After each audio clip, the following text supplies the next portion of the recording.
ఒక సదుద్దేశం, ఒక సదాశయం లేకుండా ఒకరు కన్యాకుమారి నుంచి కశ్మీర్ వరకు నడిచిన అది ఒక నిరర్ధకమైన నడకగా చరిత్రలో మిగిలిపోతుంది.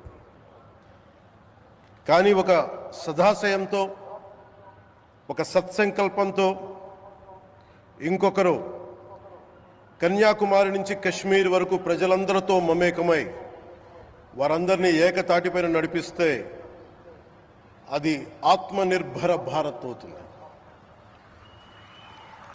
అదే కన్యాకుమారి నుంచి కశ్మీర్ వరకు ప్రజలకి వారి పరిసరాల శుభ్రత యొక్క బాధ్యతను తెలియజేస్తే అది స్వచ్ఛ భారత్ అవుతుంది.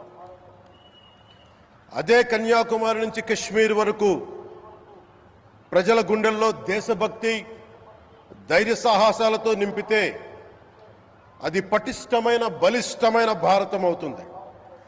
అది ఒక రోజున అఖండ భారతం అయి తీరుతుంది.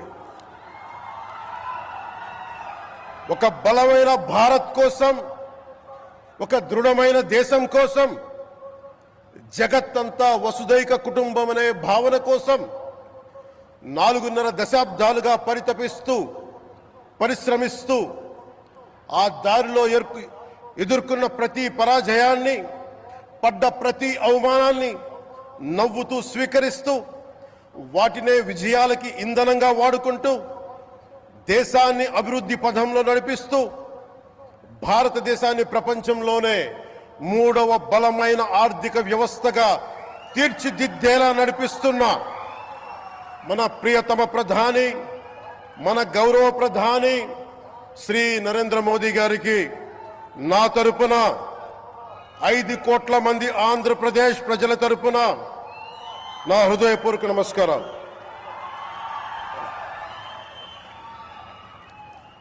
విద్యార్థి నాయకుడిగా రాజకీయాల్లో ప్రవేశించి రెవెన్యూ మంత్రిగా, ఆర్థిక మంత్రిగా మొదలై తెలుగుదేశంకి రథసారథి అయి 4వసారి ముఖ్యమంత్రి అయి తెలుగు ప్రజల్ని అభివృద్ధి పదంలో నడిపిస్తున్న దార్శనికులు, రాజకీయ ఉద్దండులు గౌరవ ముఖ్యమంత్రి శ్రీ నారా చంద్రబాబు నాయుడు గారికి నా హృదయపూర్వక నమస్కారాలు.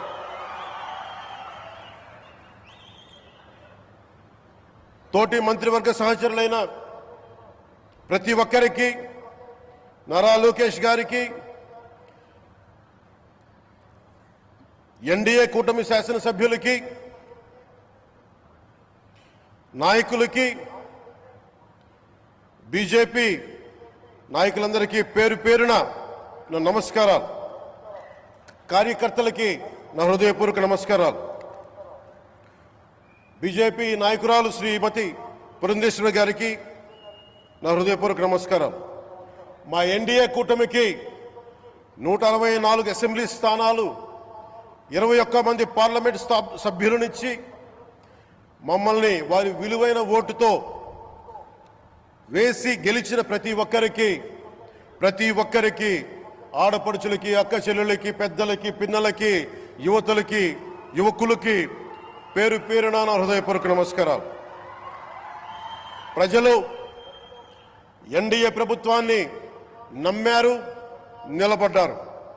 అలా నిలబడినందుకే ఈ రోజున మన గౌరవ ప్రధానమంత్రి గారి సారథ్యంలో ఈ ప్రారంభోత్సవాలు కానీ, శంకుస్థాపనలు కానీ, అది దక్షిణ కోస్తా రైల్వే జోన్ కావచ్చు, కృష్ణపట్నం ఇండస్ట్రియల్ పార్క్ కానీ, గ్రీన్ హైడ్రోజన్ హబ్ కానీ, అనకాపల్లి బల్క్ డ్రగ్ పార్క్ కావచ్చు, 6 కొత్త రైల్వే ప్రాజెక్టులు కావచ్చు, వీటన్నిటిని వచ్చే పెట్టుబడి దాదాపు 2,10,000 కోట్ల రూపాయల పెట్టుబడులు, 7.5 లక్షల మందికి ఉపాధి అవకాశాలు.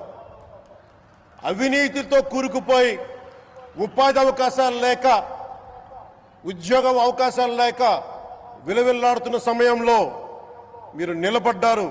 అందుకే ఈ రోజున ఈ 2 లక్షల పైచిలుకు పెట్టుబడితో 7.5 లక్షల ఉపాధి అవకాశాలు లభించి మనందరికీ ఇచ్చినందుకు మనస్ఫూర్తిగా ప్రధానమంత్రి శ్రీ నరేంద్ర మోదీ గారికి చేతులెత్తి నమస్కరిస్తున్నాం. ఇవి కాకుండా కొత్త హైవేల నిర్మాణం విస్తరణ, అలాగే అమరావతి రాజధానికి పెట్టుబడి